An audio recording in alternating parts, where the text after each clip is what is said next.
Our own Meg Tirrell is with him, and they join us now. Meg, over to you.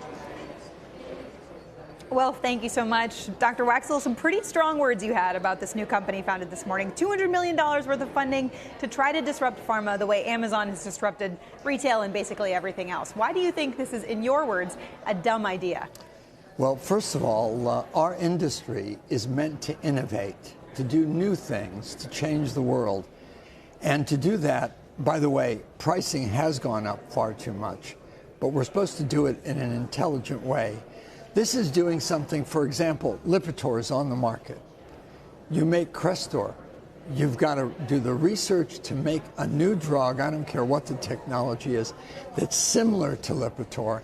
Then you've got to do the clinical development to make sure it can get approved. By the time you do that, Lipitor becomes generic, pricing becomes irrelevant, and you're not doing what the industry is meant to do. Right now, 50% of people who reach the age of 85 will get Alzheimer's. It's costing us right now $260 billion a year. In about a decade, it's going to cost us $1 trillion. What we are meant to do is change that. We're meant to change outcome. We're meant to price intelligently, and we haven't done that.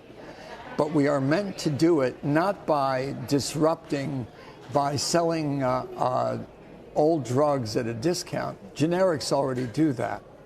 So this is not a good idea. But clearly drug prices keep going up, and people do have a lot of trouble affording their medicines. So if this is not this solution, what solution? Well, the solution has to be that we've got to price things in a risk-reward fashion when they work, not when there's incremental benefit, not when there are 10 anti-checkpoint antibodies on the market so that payers can negotiate and make it fair. But this company is saying, hey, maybe we'll introduce a new checkpoint inhibitor, these immuno-oncology drugs, and we will undercut the competition. Well, but then the competition will undercut as well, and you'll have a situation where when you have 10 anti-PD-1s on the market, you'll get pricing normalized. But you won't do it. So there's 6 now, and it's not normalized. So you say well, it's not 10 normalized is the now, point? but that's the fault of the payers. And payers have to negotiate in order to make it fair. So are you saying drug companies don't price their drugs too high right now? I didn't say that. I actually think that often we do price things too high, way too high. When the anti-TNFs came on the market in the mid-90s, they cost about these are drugs like Humira, Remicade, and Enbrel, and they cost about $10,000 a year, and now they cost the payers $130,000 a year.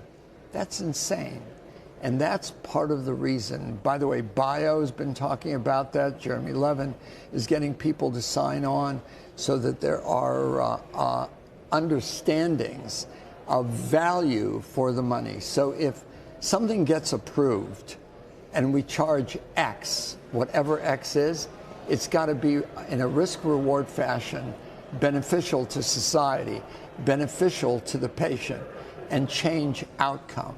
We don't do that right now, and that's going to be critical. But the way to do it isn't by creating a company that makes a drug against one of the targets that we already have and giving it away. That's not innovation.